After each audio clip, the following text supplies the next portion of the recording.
Prévu dans la vidéo précédente, nous allons remonter le démarrage donc, que j'ai nettoyé et donc que j'ai testé.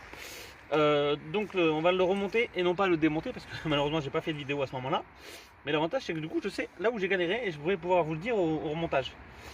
De mémoire, il vous faudra une clé de 12 à pipe, je dirais. Si vous avez une manette comme celle-ci de ce genre là, c'est parfait, tout s'y trouve, vous avez besoin de rien d'autre. Donc il faudra une clé de 12, une clé de 14 et une clé de 18 et un peu de temps. Alors je vais me glisser sous la voiture. Donc vous voyez, j'ai mis un chiffon la dernière fois pour être sûr qu'il n'y ait pas d'humidité qui rentre, hein, simplement. Voilà, j'ai mis un chiffon, du coup vous voyez où est l'emplacement. Donc il y a une vis tout en haut, vous la voyez, elle reste en place, en fait elle sort pas, et c'est pas plus mal, hein, ça évite de devoir se galérer à aller la remettre. Donc le démarreur est tenu par 3 vis et écrous. Il est le temps de le remettre en place. Voilà. Donc, on va de mémoire comme ceci. Donc la vis qui est déjà en place, l'avantage c'est qu'elle va servir de guide. Elle est là-bas. Voilà, et voilà. Donc là il est en place. Bon, évidemment je vais devoir tout revisser, mais ça vous donne une idée de sa situation. Alors je vous présente du coup le démarreur, donc on le met là. En haut vous avez une vis qui va venir se loger dans le démarreur ici, il y a déjà le filetage, là. Et celle-ci qui donc n'a pas de filetage, tout simplement va prendre celle-ci qui reste en place hein, quand vous le démontez, et sur laquelle on va venir rajouter un boulon qui est là, un gros de 18. Donc ces deux là sont assez faciles à mettre. Et après il y en a une petite troisième là qui vient se mettre ici, tout simplement. Voilà. Alors on va installer tout ça et je vous retrouve une fois que j'ai tout remonté. Je vous en parlerai.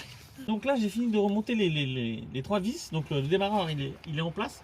Donc sachez que je vous ai dit une petite ânerie tout à l'heure. En fait il fallait du 12, du 14 comme prévu.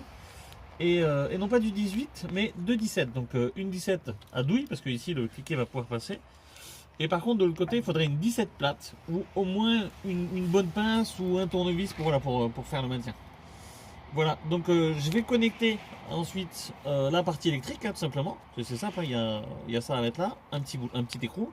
Et la fameuse cosse du coup qui vient de l'intérieur de la voiture et qui permet de demander au démarreur de bien vouloir tourner, ce qu'on avait testé tout à l'heure.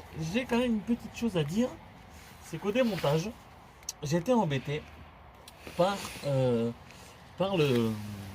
la patte de fixation de la tuyauterie de l'embrayage. Donc en fait, cherchez pas, le mieux, vous avez une vis écrou là, vous avez une petite vis et vous l'enlevez. Alors vous cherchez pas midi à 14h à passer à droite, à gauche, des rallonges, des cliquets, des clés.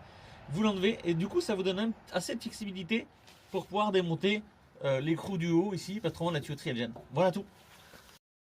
Donc voilà, donc le démarreur est remonté, j'ai remis la voiture sur ses roues et on n'a plus qu'à tester si ce montage a fonctionné. Voilà. Donc oui, ma voiture n'est pas en parfait état, hein. J'ai beaucoup de voitures d'ailleurs, mais je les achète pour pas grand chose et elles me servent un monospace de 8 places là. Donc on va voir ça. Voilà, donc alors, je vais quand même relativiser parce que de temps en temps elle fonctionnait. Donc j'ai ma pensée qu'on a réparé. Dans le cas contraire, en fait, si la panne persistait, il se trouve ici que derrière le Neumann, il y a un petit contacteur qui